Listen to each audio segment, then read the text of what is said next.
DG Stéphane Balamwange Congo ya Lumumba Congo Bafachi beton Tango ekoki oyoyo Tango ango yango yo ekoki Tolanda kango Papa Stéphane Balamwange Oh yeah. Bien, merci beaucoup Bandeko Balandi na pesi bino mbote Bozuli baku ya kolanda biso mokona lelo na pesi bino mbote epi tata Nzambe asali eke tokuta lisu mokona lelo tika eke kombo na ye ekumama na pesi diaspora congolaise baza kolanda biso na niveau ya Bruxelles na niveau ya Washington na Europe du Nord wana tozali na Danemark tozali na Islande tozali na Lituanie na l'Estonie na pesi bino nyonso mbote bozuli baku ya kolanda biso kuna. Alors Joseph Kabila Kabange annonce son retour au pays, mais cette fois-ci, ça sera pas à la partie orientale. L'ancien président de la République annonce alors son retour au pays, un retour magistral qui va empêcher à l'ancien président de la République de rentrer au pays. Voilà, c'est comme ça, commentaire Oyo, information Oyo, Bapé Siviso. Hier, le PPRD a célébré, je crois que la 22e année de son existence au Ezalaki anniversaire a fêté en lobby. Lélo Joseph Kabila Kabange annoncé retour magistral au pays. Alors, mesdames, demoiselles et messieurs, qu'est-ce qui va arriver? De l'autre côté, il y a des dossiers judiciaires au Ezali Kozela, ancien président en République.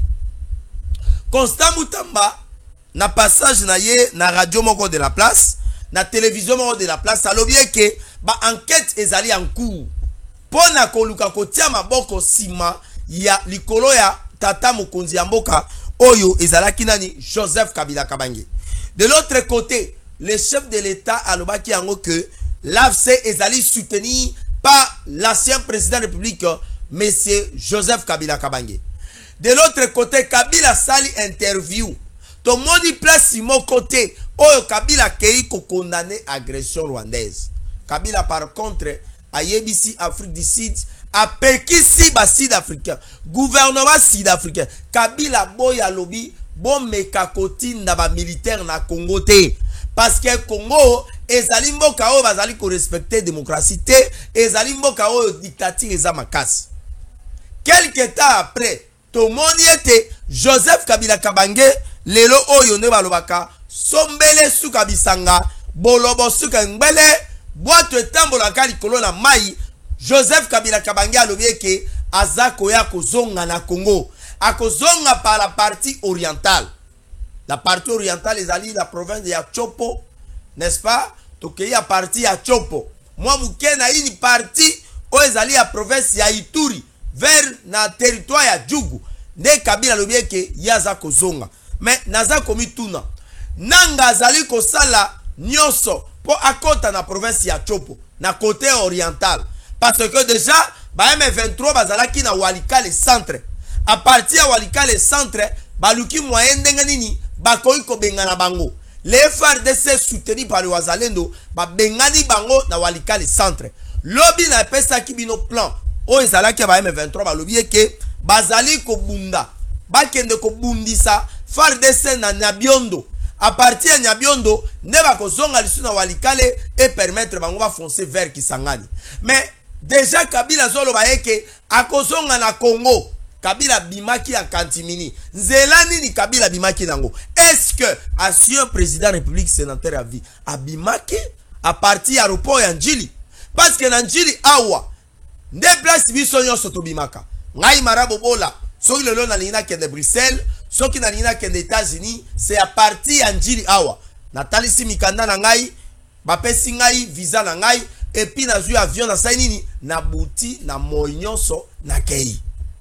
Mais CG Kabuya lobaki Kabila bimambo kao ya Katimini. Est-ce qu'il y a bimaki na nzela ya Zambie? Est-ce qu'il y a bimaki par la Tanzanie? Est-ce qu'il y a bimaki na côté nini?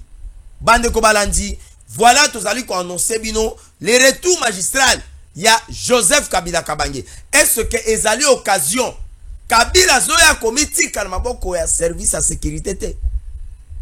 Parce que balobi que maloba ya tata mokonzi ya ekolo ezalaka pouvoir. Ceux qui na armée, na lobi bien, je dis bien. Ceux qui na armée, mokonzi ya ekolo abengi yoke mon général Marabobola et que Marabobola ozali major ou bien ozali capitaine et sengeli ba pesa yo pete ya nani ya général. Lelo yo tata mokonzi ya ekolo Félix Antoine Tshisekedi Tshilombo alobi yango ke afse ya nanga ezali nanga te ezali Kabila. De l'autre côté tozali komona nanga makambo nyonso azali kosala leadership oyo nanga azali ko assumer yango leadership barbare, leadership des rebelles oyo azali kosala yango na niveau ya est na province ya Nord Kivu et puis ya Sud Kivu na niveau ya Bukavu. Nani oyo azali kopesa nanga maboko? M23 bango balobi ke sengeli kaka bazwa o babengaka la province ya Chopo et sengeli bakota Kisangani. Kabila pe annoncé retour na ye na mboka alobi ke ye akozonga par la partie orientale na côté ya Kisangani. Mais Kabila bimaki peut-être côté ya comment on appelle ça, côté ya Zambie, parce que dernier voyage à Kabila à Longo Kisasa ba moni azui avion akitaki certainement na Lubumbashi akei na Kashamata avanditi balobi ono Kabila azali susu komona nate. Alors bande ko balandi, est-ce que Kabila limwa ki na avion? Est-ce que Kabila komaga Lubumbashi akpeyaka na fleuve né après eko limo? Mesdames, demoiselles et messieurs, voilà oyo to bombeli bino comme information. Deuxième dossier, le premier dossier ezali à retour ya Kabila. Tokosala mo analyse muke en dehors na auto sali et puis tozokota na deuxième dossier.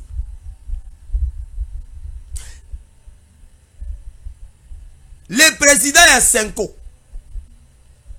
oyo azali numéro 1 ya Senko Fulgence Muteba ya lobie ke Rwanda pe a financaki bango ba voyage nyonso bomoni batata sango basali ba voyage bakei Kigali bakei Goma bakutani na nanga kata ki meme suki na mandefu Willy Ngoma azoseka tomoni batata sango na ba oya SSC na ba oyo ya nini ya niveau ya Senko bazalaki na niveau ya Goma bakei na Kigali bakutani na Kagame balongo wana bakei na Nairobi bakutani na président William Ruto bakei Kampala balongo wana bakei na espace Schengen tomona ki bango na Bruxelles tomoni bango na mboka musunini bazalaki oui bazalaki na Bruxelles tomona ki bango kuna et puis na ndenge bayaki kozonga mais tomituni financement oyo bango bazali kotambwa nango euti wapi? Fulgence Muteba oyo azali archevêque ya Lubumbashi alobi ke bazali na budget mais ezana ba mboka oyo bazali ko soutenir bango parmi ba mboka wana bazali koloba nini Rwanda pe azali ko soutenir bango. Maintenant la question oyo biso tozali ko mituna chers compatriotes, nous devons aussi à un certain moment donné commencer à nous poser des questions. D'où était venu le financement? D'où est sorti le financement du Rwanda pour financer la Senko et l'ECC? Pour quel motif? Pour quel intérêt? La Senko et l'ECC bazali na mission o ezali ya bons offices. Babengi yango processus ya Kinshasa. Mbongo wana bango bazui wapi? Rwanda pe pesa ki bango mbongo. On sous-entend pesa ki bango $500,000, $300,000. Mais Rwanda financer Senko na ECC pour na motif nini? Pour gagner quoi? Nde ezali motuna oyo biso tozali komituna. Parce que le gouvernement congolais pourrait bel et bien financer, je dis bien, pourrait bel et bien financer les processus à Kinshasa parce que ezali na intérêt en mboka.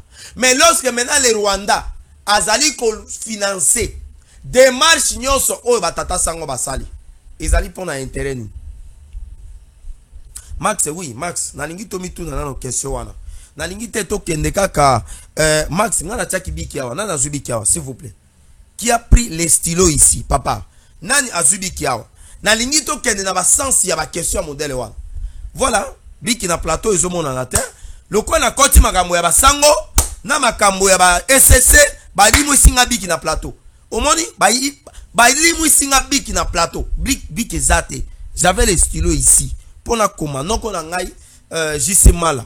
Na lingai makambo avant na loba yango, na lingai kina nona koma. Maman, comment il s'appelle? Le prince de Sakania. Honorable Serge Condé, na pesi ombote, nazaki na bik awa, bik ezate, bik limoy, bik limoy. Merci, on va débrouiller comme ça. Ah, voilà, merci. Ezaki na poche na. Ah, Max. Voilà. Tolingi tomi tout na question. Si donc, tozo sala ba bengaka syllogisme, n'est-ce pas? Na o ba bengi na cours ya logique. Faisons un peu les syllogismes faciles.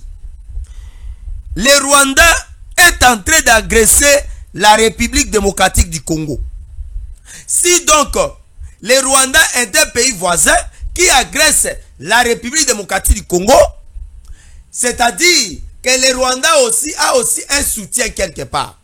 Alors, comme le Rwanda est en train aussi de financer la Senko avec l'ECC, disons donc que la Senko et l'ECC sont aussi complices de l'agression rwandaise. Est-ce que je me fais comprendre? Je suis en train de dire ceci. Poussons un peu notre raisonnement très bas, très haut, pardon. Amenons notre raisonnement à un niveau troposphérique. Dans la mésosphère, dans la stratosphère. C'est-à-dire quoi? Le Rwanda est en train d'agresser la République démocratique du Congo. Nous sommes des pays voisins. C'est le Rwanda qui nous agresse. Les militaires qui sont à Goma, les militaires qui sont à Bukavu, ce sont des militaires rwandais. La police rwandaise est au niveau de la ville de Goma. La police rwandaise est aussi au niveau de Bukavu.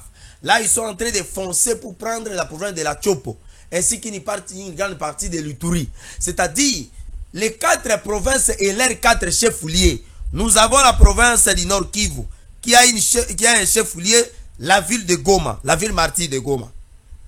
Nous avons la province du Sud Kivu, qui a un chef-lieu qui est la ville de Bukavu.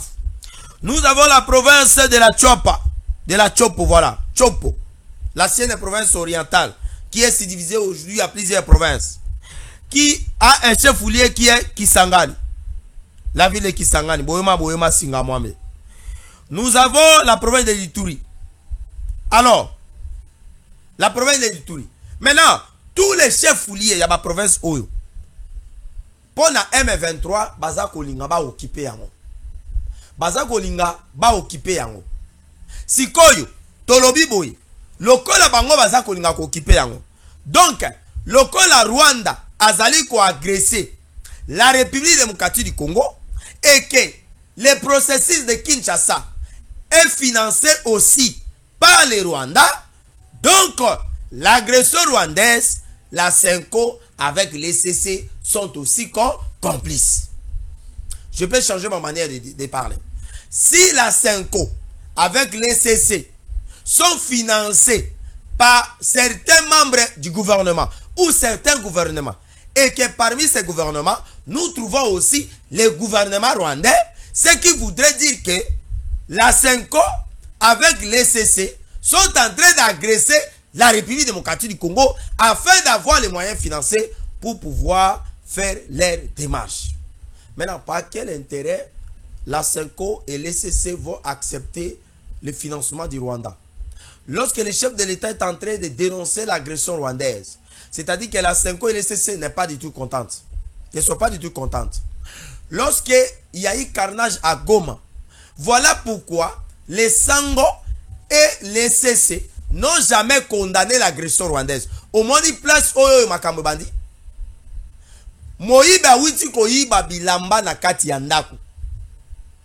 Batu baza ko belela. Bokanga moyibi Bokanga moyibi, kanga moyibi, kanga moyibi. Yo zali voisin. Yandaku oyo moyiba yibi biloko. Yo olie olanda moyibi bokanga ye. Ou bien obele la moyibi yo lobite. Nakota la moyibi anaka ndenge azokende.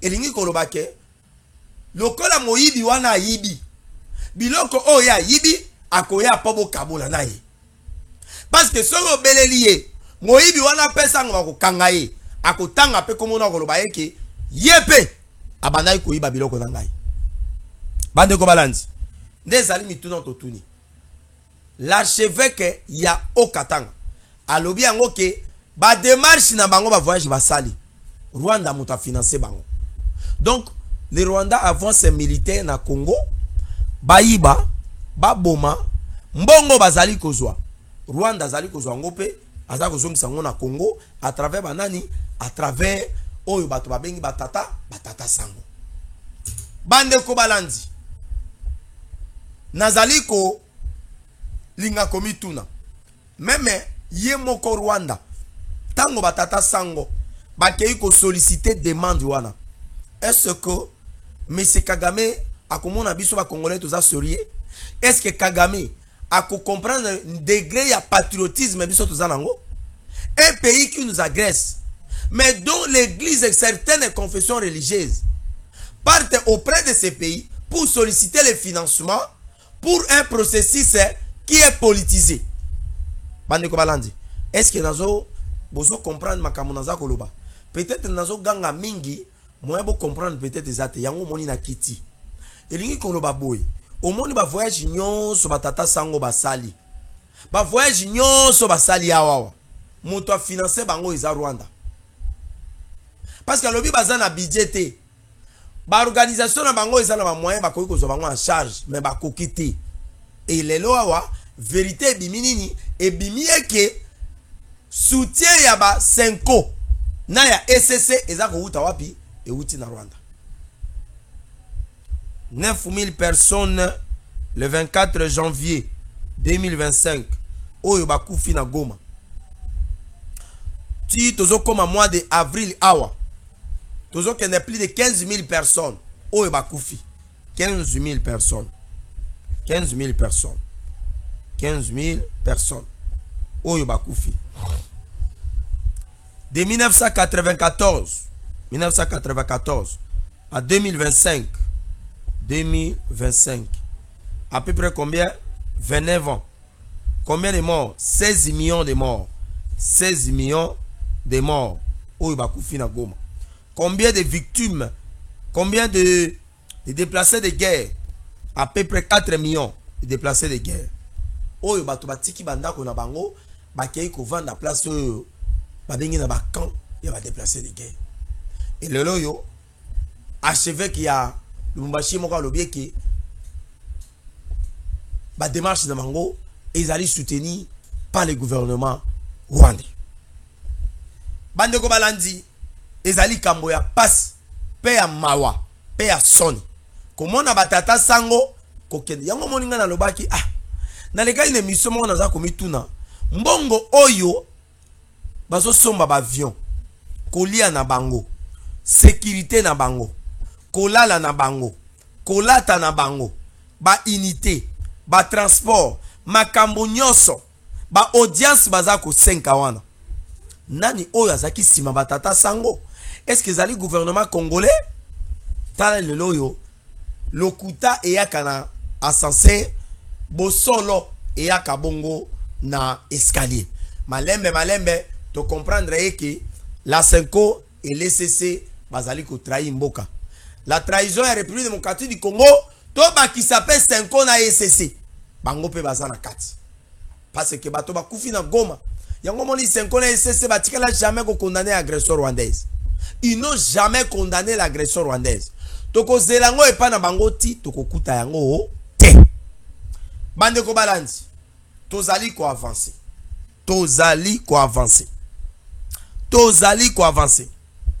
Joseph Kabila, tozongi na sujet na biso aliboso.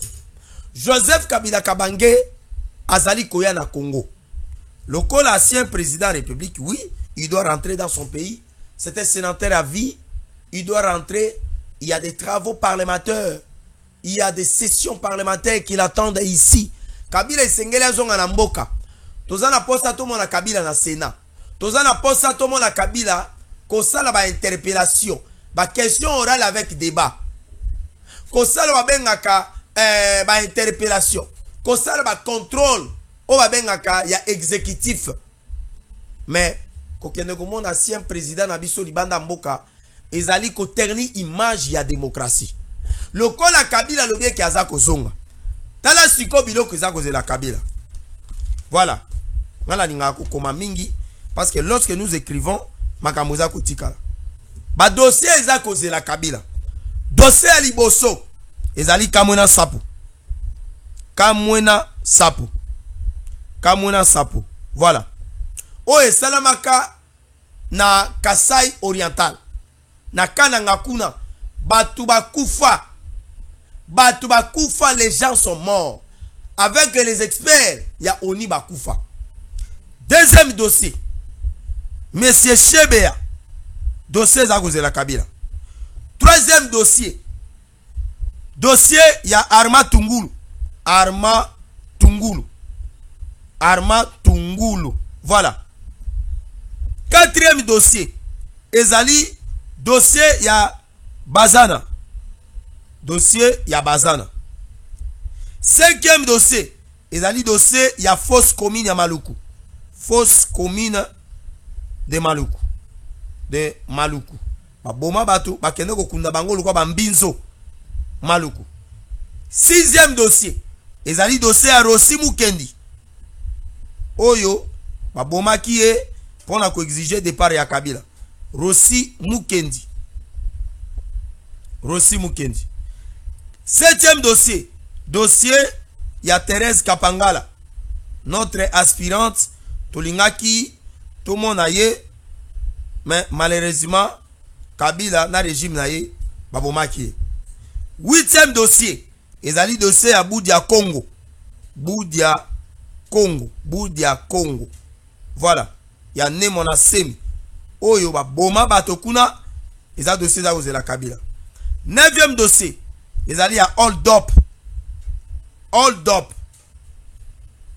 up mbongo ya Congo bayiba yango bakende kotia na ba BG Fibank et pas na Kabila na famille na ye. Tokomi na combien de dossiers? 1 2 3 4 5 6 7 8 9 10e dossier dali dossier ya AFC o ya Nanga dossier ya AFC voilà à peu près 10 dossiers o eza kozela Kabila tango Kabila zo nyata province orientale ministre la justice azo instruit ba dossier oyo pona kolandela ye. Personne n'est au-dessus de la loi. Moto moko taza likolo ya bibeko.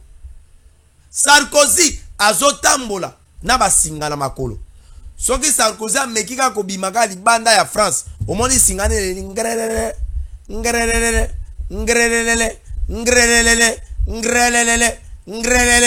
bakangi. Soki Sarkozy amekika ko bima libanda ya territoire français bazuye. Marine Le Pen bauti ko condamné dernièrement. Alors, na Congo, pourquoi tu as un bateau au-delà de la justice? Non. Biso tolingaki Kabila mingi. Tolingaki Kabila azala asiese azala. On va benga sénateur à vie. Azala ancien président. Biso ba o lokola tozali ko asipirier ko koma ba konzi ya mboka oyo. Tokende ko zwa leçon et pas na Kabila. Mais ba dossier oyo moyen ya ko kende sukoyo et pas na Kabila ko kende ko zwa ba leçon ezali susuté. Parce que ce sont les dossiers sales. Ce sont des dossiers sales. Bah dossier, ils ont causé la Kabila. Yangoy. Mesdames, demoiselles et messieurs, tous allez qu'on a cité dans ma consultation.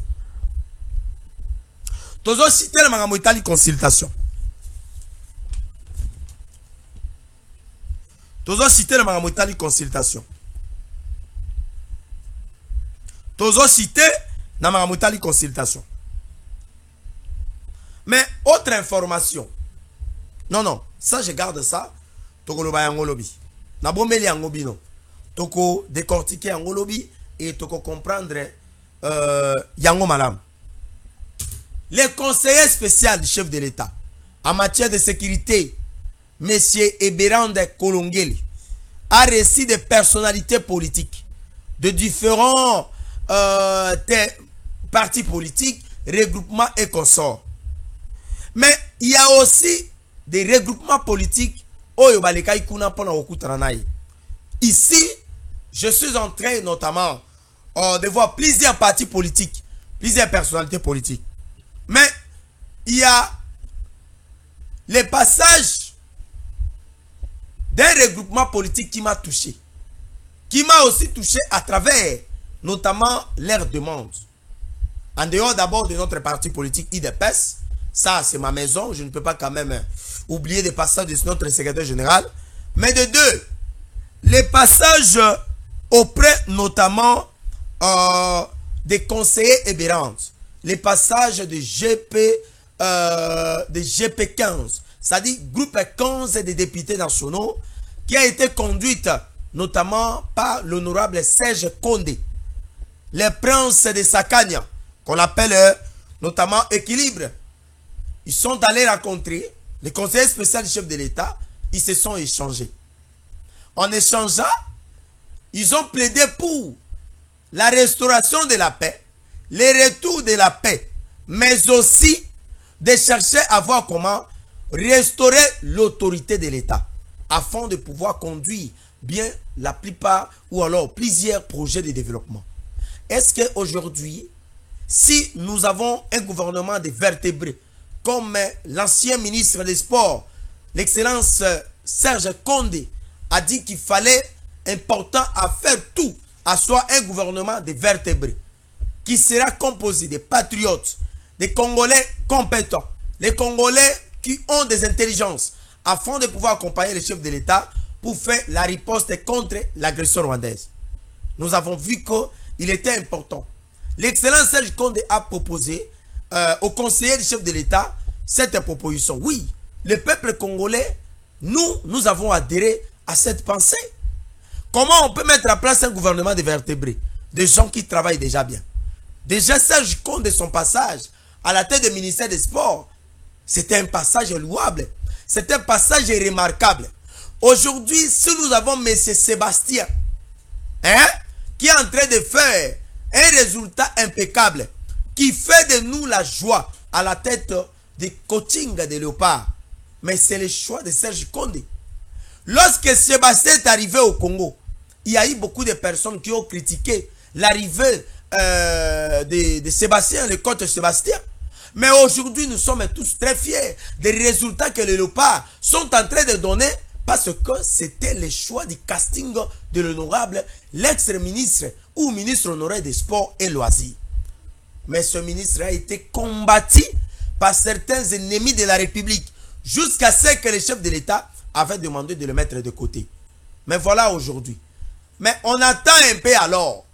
Il y a un certain ancien ministre qui venait de passer, celui qui avait organisé la francophonie, qui dit que le sport congolais est mort.